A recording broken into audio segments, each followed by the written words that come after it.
നമസ്തേ. സായം സന്ധ്യയിലേക്ക് എല്ലാവർക്കും സുസ്വാഗതം. ഞാൻ ശാന്ത ഉണ്ണികൃഷ്ണൻ. മൂകം കരോതി വാചാലം പങ്കും ലംഘയതേ ഗിരിം യൽകൃപാതമഹം വന്ദേ പരമാനന്ദമാധവം. വസുദേവസുതം ദേവം കംസചാണൂരമർദ്ദനം ദേവകീ പരമാനന്ദം കൃഷ്ണം വന്ദേ ജഗദ്ഗുരും. ഇന്ന് അഷ്ടമിരോഹിണിയുടെ ദിവസമാണ്. അതായത് ഭഗവാൻ അവതരിച്ച ദിവസമാണ്. ഇപ്പം നമുക്കറിയാമില്ലേ ഈ അവതാര ദിനം എങ്ങനെയാണ് ആഘോഷിക്കേണ്ടതെന്നൊക്കെ. ഓരോ ദിവസം ഓരോ വർഷം കഴിയുന്തോറും എന്തെല്ലാം കൂടുതലായിട്ടാണ് നമ്മൾ ആഘോഷിക്കുന്നത്. എത്ര ആഘോഷമായിട്ടാണ് നമ്മൾ ഈ ഒരു ദിവസം ആഘോഷിക്കുന്നത്. നമ്മുടെ നാട് മുഴുവനും എല്ലാ വീഥികളും ബാലന്മാരെ കൊണ്ട്, അതായത് നമ്മുടെ രാധാകൃഷ്ണന്മാരെ കൊണ്ട് അങ്ങനെ നിറഞ്ഞൊഴുകുകയാണ്. പിന്നെ ഗോപികാ നൃത്തമായി എന്ത് രസമായില്ലേ, കുഞ്ഞുങ്ങളൊക്കെ ഇങ്ങനെ അത് കോലൊക്കെ വെച്ച് അങ്ങനെ അടിക്കുന്നു എന്ന് വേണ്ട. രാവിലെ മുതൽ അങ്ങ് എല്ലാവരും തിമിർത്താടുകയാണ്. എല്ലായിടത്തും അഷ്ടമിരോഹിണി സദ്യയായി. പിറന്നാൾ സദ്യ മിക്ക കൃഷ്ണക്ഷേത്രങ്ങളിലുമുണ്ട്. അങ്ങനെ അതുപോലെ തന്നെ രാത്രിയിലെ അവതാര പൂജ, അത് കാണുന്നതൊക്കെ, അതിൽ പങ്കെടുക്കുന്നത് തന്നെ വളരെ സൗഭാഗ്യമായിട്ടും പുണ്യമായിട്ടാണ് നമ്മളൊക്കെ കാണുന്നത്. ഇപ്പോഴും ഞാൻ ഓർക്കുന്നുണ്ട്, ഒരു വർഷം നല്ല തെളിഞ്ഞ ആകാശമൊക്കെ ആയിരുന്നു. പക്ഷേ കൃത്യം അവതാര പൂജയുടെ സമയത്തേക്ക് ഒരൊറ്റ മഴ ചാറി. അപ്പോൾ എല്ലാവരും പറഞ്ഞു, ഭഗവാൻ ജനിച്ചപ്പോൾ ഇതുപോലെ മഴയല്ലായിരുന്നോ, അതിനെ അനുസ്മരിപ്പിക്കുന്നതാണിത് എന്നൊക്കെ പറഞ്ഞു. പക്ഷെ നമുക്കിന്ന് ആ ദിവസം, അതായത് ഭഗവാൻ അവതരിച്ച ദിവസം, ആ ഉണ്ണി ഈ ലോകത്തിലേക്ക്, ഈ ഭൂമിയിലേക്ക് വന്ന ദിവസം, എങ്ങനെയാണ് എല്ലാവരും അത് ആഘോഷിച്ചത്? എന്തെങ്കിലും ആഘോഷമുണ്ടായിരുന്നോ? പാവം ആ വസുദേവരുടെയും ദേവകിയുടെയും മനസ്സെന്തായിരുന്നു? ഭാഗവതത്തിലൊക്കെ പറഞ്ഞിരിക്കുന്ന നമുക്ക് കുറച്ചൊന്ന് അനുസ്മരിക്കാം. അറിയാമല്ലോ, കംസൻ ശരിക്കും പറഞ്ഞു കഴിഞ്ഞാൽ എപ്പോഴും കേട്ടോ, 8ാമത്തെ പുത്രൻ, ദേവകിയുടെ 8ാമത്തെ പുത്രൻ നിന്നെ വധിക്കും എന്ന് കേട്ടോ, അന്നേരം മുതൽ അദ്ദേഹത്തിന് ഭയമാണ് മനസ്സിൽ. ഇല്ല, ഏത് സമയത്തും കൃഷ്ണൻ എന്ന് പേരറിയാൻ പാടില്ല. 8ാമത്തെ കുട്ടി, ദേവകിയുടെ 8ാമത്തെ കുട്ടി, ആ ഒരു പേടിയുമായിട്ടാണ് അദ്ദേഹം ജീവിച്ചു പോകുന്നത്. അങ്ങനെയായി ദേവകിക്ക് ഓരോ സന്താനങ്ങളായിട്ട് പിറന്നു. ആദ്യത്തേത് വന്നു. പക്ഷേ ഈ കംസൻ എന്ന് പറഞ്ഞാൽ ശരിക്കും അത്ര വലിയ ദുഷ്ടനൊന്നും തോന്നണില്ല അല്ലേ. കാരണം ആദ്യത്തെ കുട്ടിയെ തിരിച്ചു കൊടുത്തല്ലോ, ശരി കൊണ്ടുപോയിക്കോളാൻ പറഞ്ഞു. അപ്പോഴാണ് താരതന്നെ അത് കഴിഞ്ഞപ്പം വന്ന് പറഞ്ഞു, ഇത് ശരിയല്ല കേട്ടോ, എങ്ങനെയാണ് സംഭവിക്കണേന്നറിയാൻ മേല. പിന്നെയാണല്ലോ ഇങ്ങനെ എല്ലാ കുട്ടികളെയും അങ്ങനെ ഈ ലോകത്തുനിന്ന് പോയി. അവസാനം 6 കുട്ടികളെ പോയി. 7ാമത്തത് ഗർഭമേ കാണാനില്ലാതെ പോയി. അത് ആരുടെ, രോഹിണിയുടെ ഉദരത്തിൽ വന്നു. അത് ബലരാമനായിട്ട് ഭവിച്ചു. പിന്നെയുള്ളത് അഷ്ടമുഖ കുട്ടിയാണ്. അങ്ങനെ കാത്തിരിക്കുകയാണ്. കംസൻ അങ്ങനെ പേടിച്ച് ഒരു ദിവസം കംസനിങ്ങനെ ഇവരെ കാരാഗ്രഹത്തിലാക്കിയിരിക്കുകയാണല്ലോ 2 പേര്. അവിടെ ചെന്നു. പക്ഷേ ആ ദേവികയുടെ നേരത്തേക്കൊന്നും നോക്കിയിട്ടല്ല, അവിടുത്തെ ആ എന്താ പറയുന്നത്, ആ പ്രഭ കൊണ്ട്, ആ തേജസ് കൊണ്ട് നോക്കാൻ പറ്റിയില്ല. കാരണം അതുപോലെ തേജസ്സായിരുന്നു ദേവകിക്ക്. എന്തായാലും തിരിച്ചു പോന്നു. അങ്ങനെ കഴിഞ്ഞു. ആ കൃഷ്ണൻ്റെ തിരുപ്പിറവിക്കുള്ള ദിവസമായി. ആരെങ്കിലും ഉണ്ടോ ഭഗവാന്റെ വരവ് ആഘോഷിക്കാനായിട്ടോ? ആരെങ്കിലും ഉണ്ടോ? ഒരൊറ്റ മനുഷ്യർ അറിയണുണ്ടോ എന്നാൽ ഇന്നിങ്ങനെ ഈ ലോകത്തിൻ്റെ ജാതകം തിരുത്തി എഴുതിയ ആൾ അല്ലേ, അങ്ങനെയുള്ള ഒരാൾ. കാരണം എല്ലാ അതുവരെയുള്ള പലതിനെയും തിരുത്തി എഴുതി പുതിയൊരു യുഗം ശരിക്കും തീർത്തയാളാണ് കൃഷ്ണൻ. പക്ഷേ അതാർക്കെങ്കിലും അറിയാമോ? ആരും അറിയണില്ല. എല്ലാവരും അവനവൻ്റെ കാര്യമൊക്കെ നോക്കിയിരുന്നു. പക്ഷേ അറിഞ്ഞ ഒരു കൂട്ടരുണ്ട്. ആരാന്നറിയാവോ? മനുഷ്യരൊഴിച്ച് ബാക്കി എല്ലാം അറിഞ്ഞു. അതങ്ങനെയാണല്ലോ. നമ്മുടെ വയനാട്ടിൽ നമ്മൾ കണ്ടില്ലേ, ഇവിടെ വരാൻ പോകുന്നു, ഈ പ്രളയമൊക്കെ വരാൻ പോകുന്നു, അല്ലെങ്കിൽ ഇങ്ങനെയുള്ള ദുരവസ്ഥ വരാൻ പോകുന്നു എന്ന് ജന്തുക്കൾക്കൊക്കെ മനസ്സിലായി. മനുഷ്യരൊന്നും അറിഞ്ഞില്ല. ഒരു പ്രാവശ്യം വന്നു കഴിഞ്ഞിട്ട് അവർ സുഖമായിട്ട് പിന്നെയും കിടന്നുറങ്ങി എന്നല്ലേ പറയുന്നത്, നമ്മൾ കേൾക്കുന്നത്. അതാണ് നമ്മൾ അതിനെക്കുറിച്ചൊന്നും അത്ര ശ്രദ്ധിക്കുന്നില്ല. അതുകൊണ്ടാണ്. ശ്രദ്ധിച്ചാലും ഒരു പക്ഷേ നമുക്ക് മനസ്സിലാവുമായിരിക്കും. എന്തെങ്കിലും ആട്ടെ, ഇങ്ങനെ ആ ദിവസമായി, ആ രാത്രിയായി. അപ്പോഴത്തേക്കും ഉണ്ടല്ലോ ഈ കടലൊക്കെ ഉണ്ടല്ലോ അങ്ങനെ എരമ്പി അങ്ങ് കയറുകയാണ്. എന്തിനാ? ഭഗവാന്റെ കൈകൂപ്പി തൊഴാനായിട്ട് ഇങ്ങനെ എരമ്പി അങ്ങോട്ട് കയറി. അതുപോലെ തന്നെ സകല ജീവജാലങ്ങളും ഉള്ള പുഷ്പങ്ങൾ എല്ലായിടത്തും എല്ലാ ചെടികളിലും പുഷ്പങ്ങളങ്ങ് നിറഞ്ഞു. അതും സുഗന്ധിയായിട്ടുള്ള നല്ല സൗഗന്ധിക പുഷ്പങ്ങളൊക്കെ എല്ലായിടത്തും അങ്ങനെ നിറഞ്ഞു. അത് തന്നെയോ അപ്പോഴത്തേക്കും ഉണ്ട് അന്തരീക്ഷത്തിൽ മുഴുവനും മാനത്തങ്ങനെ കാർമേഘം അങ്ങോട്ട് ഓടുക. എന്നിട്ടുണ്ടല്ലോ ഓടുക. ആരോ പറഞ്ഞിട്ടുണ്ട് അത് അങ്ങനെ ഓടുന്നുണ്ടല്ലോ. അവിടെ പ്രസവരക്ഷ എടുക്കാനൊന്നും ആരുമില്ലല്ലോ. അതുകൊണ്ടാണ് ഓടി മധുരയിലേക്ക് പോകുകയെന്ന് തോന്നുന്നു. ആ പ്രകാരത്തിൽ ഈ കാർമേഘങ്ങളൊക്കെ അങ്ങോട്ട് ചെന്നു. പിന്നെ പറഞ്ഞല്ലോ എല്ലാം കാരണം ചന്ദ്രൻ അങ്ങോട്ട് നല്ല പ്രകാശിച്ച് നിന്നു എന്ന് വേണ്ട, എല്ലാത്തിനും ഒരു ഉണർവായി അവിടെ മുഴുവനും. കാരണം എന്താ? വരാൻ പോകുന്ന ആരാ? ഈ ലോകേശനാണ് വരാൻ പോകുന്നത്. സാക്ഷാൽ ശ്രീമൻ നാരായണനാണ് വരുന്നത്. അതിൻ്റെ ഒരു പ്രൗഢി എല്ലായിടത്തും ഉണ്ട്. കാരണം ഇതൊന്നുമില്ലെങ്കിൽ പോലും ആ ഭഗവാന്റെ വരവ് കൊണ്ട് തന്നെ അവിടെ മുഴുവൻ ശോഭിക്കുമെന്ന് നമുക്ക് എല്ലാവർക്കും അറിയാമല്ലോ. പക്ഷെ അങ്ങനെയല്ല, എല്ലാവരും അങ്ങനെ ശോഭിച്ചു.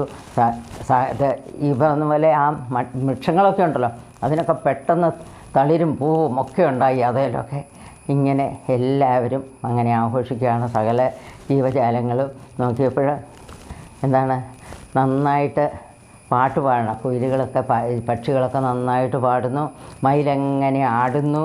ഇങ്ങനെ അവരെല്ലാവരും അവരുടേതായ ആ കഴിവൊക്കെ പ്രകടിപ്പിക്കുകയാണ്. അതുമാത്രമോ ഈ ചാരണ, അപ്സര അങ്ങനെയൊക്കെയുള്ള കുറേ ഈ ലോകത്തിൻ്റെ മുകളിലുള്ള ആൾക്കാരുണ്ടല്ലോ, അവരെല്ലാവരും വന്ന് സ്തുതിഗീതങ്ങൾ പാടാൻ തുടങ്ങി. ഭഗവാന്റെ സ്തുതിഗീതങ്ങൾ. അതിപ്പം കഴിഞ്ഞ ജന്മം വരെയല്ലേ അറിയാവുള്ളൂ. ഇനി ഈ അവതാരത്തെക്കുറിച്ച് അവർക്ക് അറിയില്ലല്ലോ. പക്ഷേ ഇതുവരെയുള്ള കാര്യവും പറഞ്ഞുകൊണ്ട് അവരൊക്കെ അങ്ങനെ പാടി. അന്നേരത്തേക്കും ദേവേന്ദ്രൻ്റെ ഇത് എങ്ങനെയാണ് വിളിച്ചറിയിക്കുന്നതെന്നറിയാം? ഒരൊറ്റ ഇടിമിന്നൽ. അതാണ് ദേവേന്ദ്രൻ വരുന്നു എന്നുള്ളതിനിത്. പിന്നെ സകല ദേവന്മാരും അപ്സരസ്സുകളും ഒക്കെ മുകളിൽ വന്ന് നിന്നിട്ടുണ്ടല്ലോ. അങ്ങ് പുഷ്പവൃഷ്ടി തുടങ്ങി. മറ്റേത് ഇപ്പം നമ്മൾ കണ്ടല്ലോ, നമ്മുടെ നഗരത്തെ പർവ്വതത്തെ എടുത്ത് പൊക്കിയപ്പോഴൊക്കെ അവിടെ മാത്രമേ പുഷ്പവൃഷ്ടിയുള്ളൂ. ഇതങ്ങനെയല്ല. ഈ ലോകേശാത്മനാണ് വന്നിരിക്കുന്നത്. ഇത് മുഴുവനും മാറ്റിമറിക്കാനുള്ള ആളാണ് വന്നിരിക്കുന്നത്. ഈ ലോകത്തിൻ്റെ മുഴുവനും ഉടയോനാണ് വന്നിരിക്കുന്നത്. അതുകൊണ്ട് എല്ലായിടത്തും അങ്ങ് പുഷ്പവൃഷ്ടി തുടങ്ങി. സകലയിടത്തും പുഷ്പവൃഷ്ടി. അതേപോലെ തന്നെ തൊഴുത്തിൽ നിന്ന പശുക്കളൊക്കെ, ഗർഭമുള്ള പശുക്കളൊക്കെ കിടാവിനെ പ്രസവിച്ചിരിക്കുന്നു. അതുപോലെ ഓരോന്നും അങ്ങനെ എന്ന് വെച്ചാൽ എല്ലാവർക്കും, നാട്ടിലുള്ള എല്ലാവർക്കും സന്തോഷമുള്ള കാര്യങ്ങൾ മുഴുവനും അങ്ങനെ വന്നു ഭവിക്കുകയാണ്. അങ്ങനെ എല്ലാവരും അതുതന്നെയല്ല, ഈ മനുഷ്യർക്കൊക്കെ ഉണ്ടല്ലോ, അവർക്കൊന്നും കിട്ടിയിട്ടോ ഒന്നുമല്ല, അവരൊന്നും അറിഞ്ഞിട്ടുമല്ല. പക്ഷേ അവരുടെ മനസ്സിലുണ്ടല്ലോ അങ്ങനെ ആനന്ദം നിറഞ്ഞു കവിയുകയാണ്. എന്താ കാര്യമെന്ന് അവർക്ക് തന്നെ അറിയില്ല. പക്ഷെ മനസ്സങ്ങനെ എല്ലാം നേടിയതുപോലെയുള്ളൊരാനന്ദം. നമ്മളെന്തെങ്കിലും ആഗ്രഹിച്ചിട്ട് അത് നേടുമ്പം നമുക്കൊരു സന്തോഷമില്ലേ, മനസ്സിനൊരു ആഹ്ലാദമില്ലേ? അതുപോലെയുള്ളൊരാനന്ദം, ആഹ്ലാദം ഒക്കെ അവരുടെ മനസ്സിൽ, സകല ആൾക്കാരുടെയും മനസ്സിൽ അങ്ങനെ അലയടിച്ചു. ഈ സമയത്താണ് നമുക്ക് ആ മധുരയിലേക്ക് പോകാം. ആ കാരാഗൃഹത്തിൽ എന്താ സംഭവം എന്ന് നോക്കാം. അവിടെ എങ്ങനെ പാവം നമ്മുടെ ദേവകി അവിടെ കിടപ്പുണ്ട്, വസുദേവരുമുണ്ട്. അവരെ ചങ്ങലയ്ക്ക് ബന്ധിച്ചിരിക്കുകയാണ്. അങ്ങനെ അവരവിടെ കിടക്കുന്നു. അവിടെ എന്തെങ്കിലും ഒരു സഹായത്തിന് ആരെങ്കിലും ഉണ്ടോ? അവിടെ വേണമെങ്കിൽ വല്ല പാറ്റയോ പല്ലിയോ ഒക്കെ കാണുമില്ലേ? അല്ലാതെ ഈ കാരാഗൃഹത്തിൽ ആരെങ്കിലും ഉണ്ടോ? ഒന്നുമില്ല. ആ സമയത്താണ് ഒരു വിഷമം തോന്നി ദേവകിക്ക്. ഉടനെ ഭർത്താവിനെ മുറുകെ പിടിച്ചു. എന്താണെന്ന് ചോദിച്ചു. എനിക്ക് എന്തോ വരാൻ പോകുന്ന പോലെ തോന്നുന്നു നിന്ന് പറഞ്ഞ് വീണ്ടും തളർന്നു കിടന്നു. അത് കഴിഞ്ഞപ്പോഴത്തേക്ക് അവരുടെ കയ്യിലെ ആ ചങ്ങലയെല്ലാം അങ്ങ് അഴിഞ്ഞു. അതോടുകൂടി ഒരു കുഞ്ഞുണ്ണി അവിടെ പിറന്നു. ആ കുഞ്ഞുണ്ണിയെ കാണാനായിട്ട് വസുദേവർ നോക്കിയപ്പോഴുണ്ടല്ലോ, ആ കണ്ട രൂപം നമ്മൾ കൗസല്യാദേവി കണ്ട രൂപമാണ്. ശംഖചക്രാബ്ജഗദാശോഭിത ഭുജങ്ങളും ശംഖസന്നിഭ ഗജരാജിത കൗസ്തുഭവും ഗളരാജിത കൗസ്തുഭവും ഭക്തവാത്സല്യം ഭക്തന്മാർക്കു കണ്ടറിവാനായി വ്യക്തമായിരിപ്പോരു കാഞ്ചന ശ്രീവത്സവും എന്ന് വെച്ചാൽ സകല ആടയാഭരണങ്ങളോടും കൂടിയിട്ടാണ് അച്ഛൻ്റെ അമ്മയുടെ മുമ്പിൽ പ്രത്യക്ഷപ്പെട്ടത്. എല്ലാം ഉണ്ട്. അത് തലയിൽ കിരീടം ഇരിപ്പുണ്ട്. ആ കിരീടം ഉണ്ടല്ലോ നല്ല വില കൂടിയ അമൂല്യ രത്നങ്ങൾ പതിച്ചതാണ്. അപ്പം ഈ കുഞ്ഞ് തലയിലുണ്ടല്ലോ, തലയിൽ തലമുടി കൊണ്ട് ചുരുണ്ട് ഇങ്ങനെ കിടപ്പുണ്ട്. എന്നിട്ട് അതിൻ്റെ ഇടയ്ക്കൂടെ ഈ രത്നത്തിൻ്റെ ആ ശോഭയുണ്ടല്ലോ ഇങ്ങനെ അടിക്കുകയാണെന്നാണ്. ആ കാരാഗ്രഹം മുഴുവനും അങ്ങനെ പ്രശോഭിക്കുകയാണ് ഈ ശോഭ കൊണ്ട്. അതേപോലെ തന്നെ ഇതൊക്കെയുണ്ട്. ശംഖം, ചക്രം, ഗദ, പത്മം ഒക്കെയുണ്ട്. തോൾവളയുണ്ട്, കയ്യിൽ വളയുണ്ട്, കാലിൽ കാൽത്തളയുണ്ട്.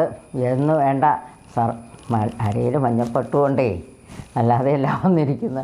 ഇതെല്ലാം ആയിട്ടിങ്ങ് പോന്നു. അപ്പോഴത്തേക്കും നമ്മളുടെ വസുദേവരുടെ ആ മനസ്സൊന്ന് ആലോചിച്ച് നോക്കി. വസുദേവർ നോക്കിയും തം അത്ഭുത ബാലകം അല്ലേ, അത്ഭുത ബാലനാണ് ഈ നിൽക്കുന്നത്. ഏതെങ്കിലും കുഞ്ഞുങ്ങളുണ്ടാകുമ്പോൾ ഇങ്ങനെ തമത്ഭുതം ബാലകം അല്ലേ, അങ്ങനെയുള്ള ആ ബാലനെ കണ്ടു. അപ്പോഴത്തന്നെ നോക്കിയപ്പോൾ അങ്ങോട്ട് എല്ലാ ആടയാഭരണങ്ങളുമൊക്കെ അഴിഞ്ഞ് സർവാഭരണ വിഭൂഷിതനായി ആ ചിരിയുമായിട്ട് അങ്ങനെ നിൽക്കുകയാണ് ആ കുഞ്ഞ്. അപ്പോഴത്തേക്കും കണ്ടു. ഉടനെ തന്നെ ദേവകി കണ്ടു. ദേവകി കണ്ടപ്പോഴുണ്ടല്ലോ, ദേവകി പെട്ടെന്ന് സ്വന്തം കുഞ്ഞാണെന്ന് പോലും ഓർത്തില്ല. കാരണം വന്ന് നിൽക്കുന്ന ഈ രൂപമല്ലേ. ഉടനെ തന്നെ ദേവകി നമസ്കരിച്ചു. എന്നിട്ട് അങ്ങനെ വീണുപോയി, മോഹാലസ്യപ്പെട്ടു വീണു. അങ്ങനെ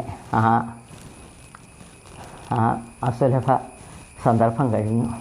അങ്ങനെ നമ്മളുടെയൊക്കെ പ്രിയപ്പെട്ട ആ ഉണ്ണിക്കണ്ണൻ ഇല്ലേ, എത്ര കേട്ടാലും മതി വരില്ല ആ കഥകൾ, എത്ര കണ്ടാലും കൊതി തീരില്ല ആ ലീലകൾ.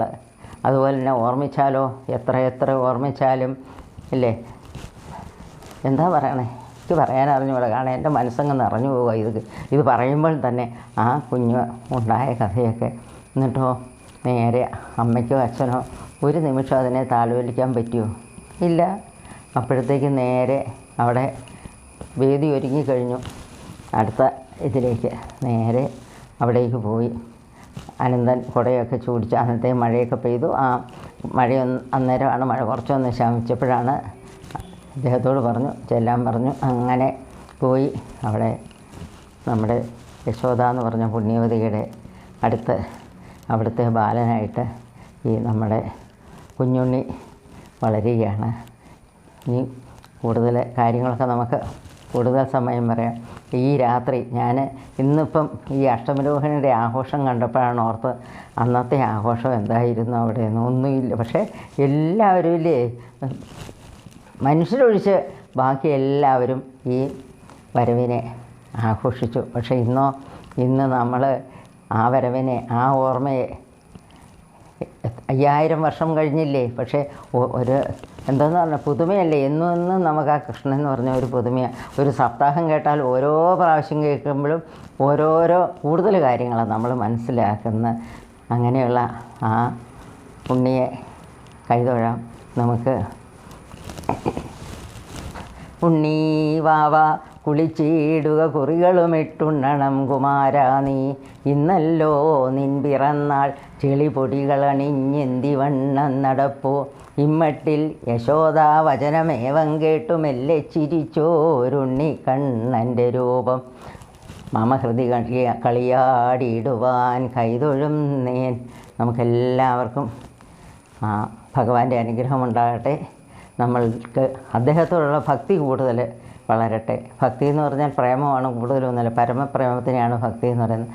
അദ്ദേഹത്തെ കൂടുതൽ സ്നേഹിക്കാനും അദ്ദേഹത്തിൻ്റെ കൂടുതൽ അനുഗ്രഹം നേടാനുമായിട്ട് എല്ലാവർക്കും സാക്ഷാൽ ആ ഗോകുലനാഥൻ നമ്മുടെ യശോദാമ്മയുടെയും ദേവകി മാതാവിൻ്റെയും ആ പൊന്നോമന അനുഗ്രഹിക്കട്ടെ എന്ന് മാത്രം പ്രാർത്ഥിച്ചുകൊണ്ട് നിർത്തുന്നു. നന്ദി, നമസ്കാരം.